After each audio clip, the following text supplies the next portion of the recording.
Olá, graça e paz, a paz do Senhor Jesus, Shalom Aleichem, Shalom Lachem Bahará. A paz do Senhor Jesus, graça e paz, com a saudação paulina. Curta o nosso canal no YouTube, no Facebook, no Instagram, no Telegram. No Telegram com 3 bibliotecas digitais, Bíblias de estudo, apostilas, Bíblias, livros, enfim, todos digitais, mais de 20 mil livros e Bíblias de estudo para a sua pesquisa, Fabrício Barreto Gonçalves, e no YouTube também, no nosso canal. E queria falar sobre um assunto que não é muito agradável, falar sobre morte. Mas a morte é a realidade da vida. É o outro lado da vida. Um pastor amigo meu e ex-professor da faculdade teológica, ou do seminário teológico, na graduação, no bacharelado, ele falava que quando nós nascemos, nós temos 2 portas diante de nós.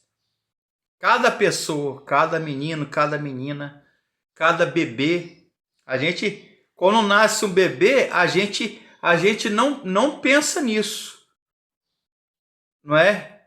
Qual vai ser o dia? O que ele vai ser quando crescer? O que ele vai casar com quem? Qual time que ele ou ela vai torcer? Qual igreja? Qual profissão que aquela criança vai ter? E quando vai ser o dia do seu casamento? Qual é o dia da sua morte? Ninguém pensa assim. Então esse ex-professor, ele falou que quando nós nascemos, meus caros amigos, irmãos, diletos, caríssimos, nós temos 2 portas diante de nós. Uma se abre, que é o nascimento. E a outra porta, ela se fecha quando nós morremos. E outra porta, outra dimensão se abre, que é o dia da nossa morte. Há um pintor famoso chamado Philippe Champagne, do século XVII. Ele pintou um quadro belíssimo. Ele pintou uma flor, uma flor, num jarro bem bonita, um crânio, que é a representação, símbolo universal de morte, que é um crânio, né? É um crânio, uma caveira humana, e uma ampulheta, que era um instrumento, era tipo um relógio antigo, dos antigos, que ele virava ali e a areia ia escorrendo, ali contava os segundos, os minutos, as horas, enfim. Então, a morte, ela faz parte da vida. Batista Mondin, ou Batista Mondin, que é um teólogo, filósofo que eu gosto muito, ele fala, eu tenho vários livros dele aqui, Batista Mondin, da editora Paulus e da editora Loyola. Ele fala que a morte é a caducidade do ser, ou seja, a morte biológica, em que a morte encefálica, cerebral, morte do coração. É claro que a gente não pensa nisso, porque morte não é um assunto agradável. Quando a Bíblia fala morte, ela tem a palavra hebraica geber, ou geder, que quer dizer sepultura, boca, concavidade da mão. Sepultura, cova, concavidade da mão, guiena. Quando a gente se lembra na Bíblia, são 4 vocábulos, 4 palavras. Inferno, inferus, quer dizer em latim, literalmente embaixo de. Sheol, o Sheol, tá? Seol, que quer dizer perguntar, interrogar. O Tártaro, que é a região mais abissal, lá no submundo, o mundo dos mortos, o mundo subterrâneo. E o Hades, que era filho de Cronos, né?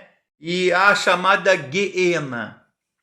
ou monstro iante para eles, e quer dizer um monstro devorador, lá do assírio, do acadiano, babilônico, Shu-ahalu, quer dizer isso aí, com cavidade da mão. Está lá em Isaías 40:12, né? Uma vereda, Números 22:4.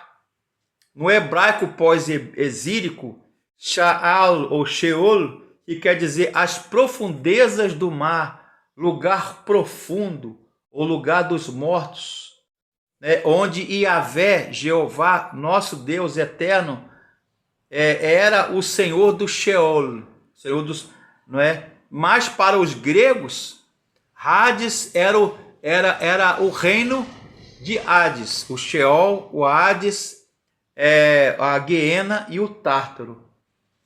Parece que era uma espécie de penalidade. Eu vou ler um texto aqui, que é Salmos 88, versículo 5, diz assim, estou usando a Bíblia Shed e a Almeida Corrigida Fiel. Atirado entre os mortos, como os feridos de morte, que jazem na sepultura. Aí, Sheol. Umas versões falam Sheol, outras falam lugar dos mortos, sepultura, lugar de sombras, dos quais já não te lembras. São desamparados das tuas mãos.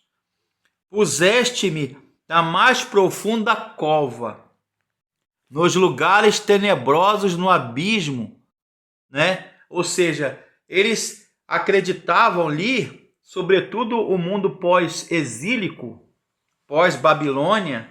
Os judeus ficaram ali na Babilônia 70, 80 anos. 70 anos, com Daniel e os seus amigos, seus irmãos Mesaque, Sadraque e Abidnego.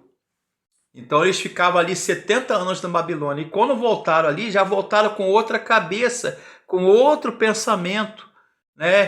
Pegaram emprestado, influenciado da cultura medo-persa. Aí vem o chamado mundo dos refaíns, ofinins ou ofanins, que eram uma espécie de espectros, né? Uma espécie de sombras, ou clones, ou sombra, uma fumaça, não era alma e nem espírito, depois da morte. Então eles acreditavam ali que o mundo dos mortos era o mundo dos refaíns. Literalmente em hebraico, refaim quer dizer sem força ou sem vitalidade. Mas, então, eu vou ler outro texto, Isaías, capítulo 5, verso 14. Isaías 5,14. Por isso, estou olhando aqui a Bíblia Almeida século 21. Tem várias Bíblias aqui. Almeida século 21, Isaías, profeta do Velho Testamento, profeta messiânico Isaías, capítulo 5, 14. Por isso o Sheol aumentou o apetite, abriu totalmente a sua boca, e para lá descem a glória, a multidão, a pomba de Sião, isto é, Jerusalém. É o nome poético para Jerusalém, Sião. E os que entre eles se alegram, né? Ou seja, o Sheol, o inferno, aumentou o seu apetite e abriu totalmente a sua boca. E para lá descem a glória, a multidão. É que eles entendiam que o Sheol, o inferno, o Hades, era um chamado Monte Iante, com a boca enorme aberta, devorando as pessoas. Com a boca, para poder devorar as pessoas. É aquilo que eles acreditavam. Então, para os antigos judeus, para os gregos e romanos, o Sheol não era um lugar de descanso. Era um lugar de tormento. Era um lugar de suplício, de desespero. Aí vem a palavra Guiena, que era um tremendo lixão, né? Vale Bene Rinom, o vale dos filhos de Rinom. Havia uma ravina na Palestina, e quando Jesus fala, né, ranger de dentes, pranto e choro, tormento eterno, punição eterna. Ela é um lugar que nem a graça de Deus, nem a presença de Deus alcançava aquelas pessoas. Equivale à palavra Rabadon, que quer dizer destruição. Jó 31:12, Salmo 88:11, Provérbios 15:11, Provérbios 27 e 20. Vem do acadiano Sha'at, né, ou Abaddon, quer dizer destruição, onde os espíritos, depois da morte dos ímpios, os pecadores, iam para lá sofrer punição eterna. Aí alguns perguntam, mas professor Fabrício, isso não combina com um Deus de amor, um Deus de graça? Isso em teologia, filosofia e religião significa universalismo. Então, a teologia universalista entende que depois da morte as pessoas vão ter tempo para se arrepender. Isso existe no budismo, no espiritismo, no espiritualismo e no catolicismo também, com o purgatório, com o umbral dos espíritas ou espiritismo. Mas a Bíblia só fala que há dois caminhos, ou o céu com Deus ou o inferno com o diabo, que é o Deus do submundo. A palavra da Septuaginta grega, a versão dos 70, o Velho Testamento em grego, chamado Septuaginta, versão dos 70, e na Peshita, siríaca e copta egípcia, é Sheol. Aí vem a palavra corrupção. Está em Atos 2:27, Atos 2:31. Ele cita Salmo 16:10. Vamos falar para o Salmo 16:10, rapidamente. Vou ver aqui. Salmo 16:10. Quando fala que Jesus não viu a corrupção, não permitirá, acho que é esse texto, não permitirá que o seu santo veja a corrupção. Salmo 16, versículo 10, rapidamente. Salmo 16:10. Aqui. Pois não deixarás a minha alma no Hades, na morte, no inferno, nem permitirás que o seu santo veja a corrupção. Está falando ali, é um Salmo de Davi, 16, falando sobre o santo de Deus. Ele não verá a corrupção, ele será recolhido no pavilhão, no regaço, no trono de Deus. Os justos, os santos, os que amam a Deus, os que são salvos. E ele fala o joio e o trigo. O joio será lançado na fornalha eterna. Mais uma vez, uma ideia de punição, né, de destruição, de castigo, de disciplina de Deus. E o trigo será recolhido no celeiro, no paiol, ou seja, representando aí uma ideia bíblica de céu. Então o céu é um lugar de morada. A Bíblia fala lá em Apocalipse no final que depois da morte do justo, bem-aventurado os mortos que morrem e dormem no Senhor. Essa palavra dormir é um eufemismo. Lembra da literatura da língua portuguesa? É um eufemismo, é uma figura para mitigar, para suavizar a palavra morte, que é muito pesada, é forte. Ninguém gosta de falar de morte. Então se usa a palavra dormir, né? Bem-aventurada é a morte daqueles que dormem e morrem no Senhor, para que as suas obras os sigam. E lá no final do Apocalipse, o último livro da Bíblia do Novo Testamento fala que nem a morte, nem dor, nem clamor, nem pranto, e Deus enxugará, limpará dos seus olhos toda lágrima. Não é um dia de sofrimento, né? A palavra descansar é um dia de descanso, é um dia de prêmio.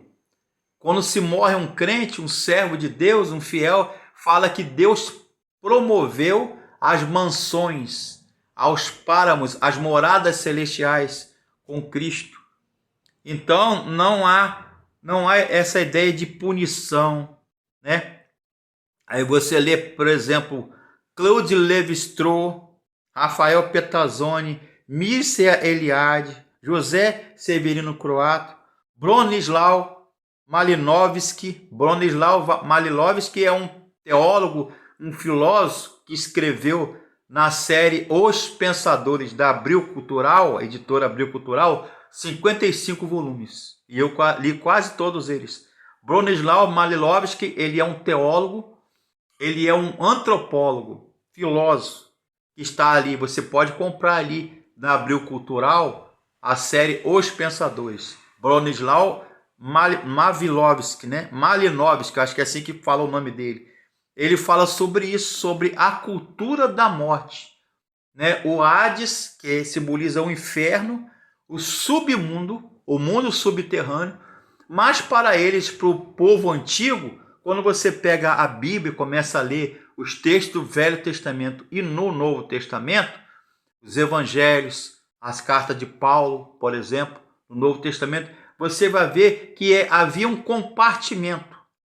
É como se fosse uma sala, um dormitório, um grande dormitório, o mundo espiritual, que ali há os mortos, os fiéis e os ímpios e os salvos, até eles alcançarem a salvação e a ressurreição. Eu vou fechar essa live, né? Eu sei que é fácil falar, aliás, é difícil falar sobre morte. Não é assunto que ninguém gosta de fazer. Participei de uma live. Por que eu estou falando isso agora? Porque me fizeram um pedido. Então, a Bíblia fala muito sobre isso. Na verdade, a Bíblia não fala de purgatório. A Bíblia não fala de... A Bíblia é sagrada, né? A Bíblia é sagrada. Essa aqui é a Bíblia de Estudo Shedd, ok? Da editora Vida Nova, de Russell Shedd. A Bíblia fala de um lugar. A Bíblia fala em Hebreus 9, 27. Está escrito aqui, Hebreus 9, 27. Depois você procura na sua casa, a Bíblia lê lá na carta de Hebreus, capítulo 9, 7, que ao homem está ordenado morrer uma vez só. Uma vez. São várias reencarnações e vidas. Uma vez só. E depois segue-se o quê? O juízo. A Bíblia não fala de reencarnação. A Bíblia fala de ressurreição. É a vida, a vitória da vida sobre a morte. Paulo vai falar em 1 Coríntios 15. É um capítulo que ele dedica na carta aos Coríntios, primeira carta, capítulo 15. Tragada foi a morte na sua vitória. Onde está, ó morte? Meio que ele faz uma pergunta. Com toda a tradição rabínica, judaica, hebraica e grega e romana, ele foi um homem à frente do seu tempo. Paulo de Tarso, né? Shaul era o nome dele em hebraico. Paulo em latim quer dizer pequeno. E como ironia, o nome dele era pequeno, Paulus, ou Paulo, no latim, romano, seu nome dele romano, pequeno. E como foi um homem brilhante, à frente do seu tempo, que toda a visão dele de vida era metafórica, né? Ele tinha uma visão metafísica da vida, metafísica, ontológica da vida, filosófica e teológica e rabínica. Tragada foi a morte, ó vitória. 1 Coríntios 15, lá no finalzinho, depois do versículo 50. Onde está, ó morte, a tua vitória? Paulo falando para os coríntios, ou corintianos, tanto faz. Onde está, ó morte, a tua vitória? Onde está, ó inferno, Sheol, ou Sheol, o seu aguilhão? Então, Cristo venceu por nós. E um grande filósofo também, chamado Søren Kierkegaard, que eu gosto muito, existencialista, a frase dele é o seguinte: abro aspas, que a ressurreição é o anjo da morte ao lado da sepultura, do caixão. Eu vou repetir. Soren Kierkegaard, filósofo, teólogo, livre pensador, falou o seguinte: a ressurreição é o anjo da morte ao lado do caixão ou da sepultura. Por quê? Porque Paulo argumenta lá em 1 Coríntios 15 que se Jesus ressuscitou de fato, ele viveu dentre os mortos, ele ressurgiu, ele levantou. Isso é ressurgir ou ressuscitar. Então um dia nós ressuscitaremos com Cristo. E se os mortos, se Jesus de fato não ressuscitou, Paulo falando aos Coríntios, capítulo 15, primeira carta de Paulo aos Coríntios, capítulo 15. Se Jesus de fato não ressuscitou, então é vã a nossa filosofia e vazia a nossa fé. Mas louvado seja Deus, meu amigo, se você perdeu alguém, você acabou de perder alguém. Eu sei que é humanamente falando difícil. Você chora, seu ente querido, seu pai, sua mãe, seu filho, seu marido, sua esposa. Talvez você é viúvo ou viúva há muitos anos, mas saiba que você não está sozinho. Jesus está com você. O Espírito Santo fala lá em final de Apocalipse, o último livro da Bíblia, que Deus enxugará um dia a sua lágrima. Não haverá pranto, nem morte, nem choro, nem dor, nem enterro, nem funeral. Porque Deus é o Deus da vida.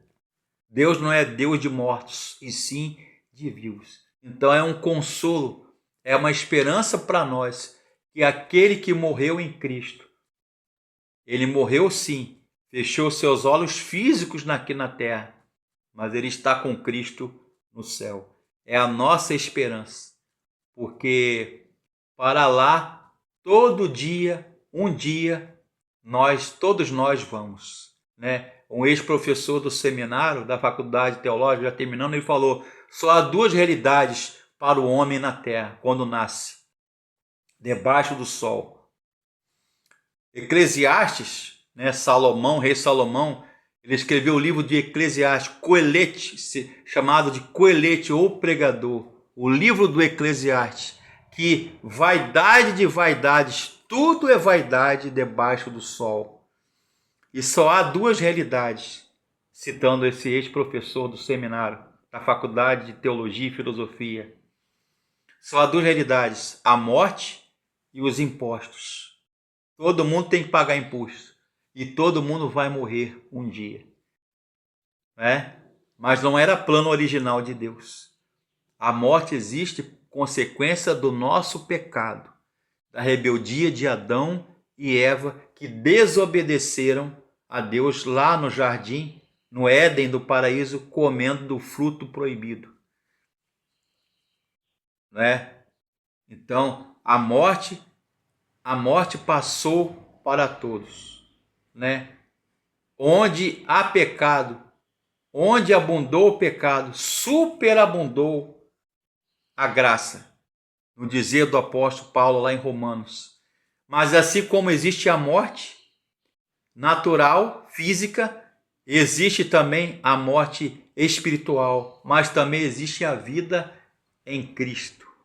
Então, pela obediência de um só, Paulo escrevendo aos Romanos capítulo 5, verso 12, assim como a desobediência de Adão, a morte e o pecado passou para todos os homens, a vida em Cristo, a obediência de Jesus, morrendo na cruz por nós, pelos nossos pecados, a vida e a salvação e a ressurreição passou para todos os homens.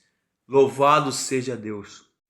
A morte não é o fim, como dizem os árabes, né? Os árabes, maktub, a morte não é o fim. Maktub ou maktuba, a morte não é o fim, mas é o começo. Um dia nós vamos morrer. Agora, o mais importante, fechando aqui a live, o vídeo, É você e eu. Você está preparado, eu estou preparado para chegar à minha morte.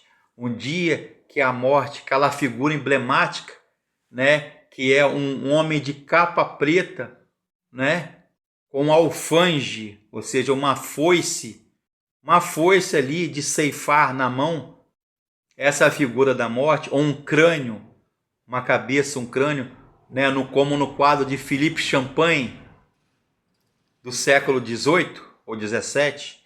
Não. A morte para o crente é um prêmio. Eu fui convocado para as mansões celestiais, um dia morrer aqui na terra, fechar os olhos materiais e abrir meus olhos espirituais no céu. Saiba que você não está sozinho. Se você perdeu um familiar, eu sei que é doloroso, é dolorido, é angustiante, mas saiba que a sua dor e o seu sofrimento, em meio a isso tudo, Ele está num lugar melhor. Ele está ao lado do nosso Deus. Que Deus abençoe.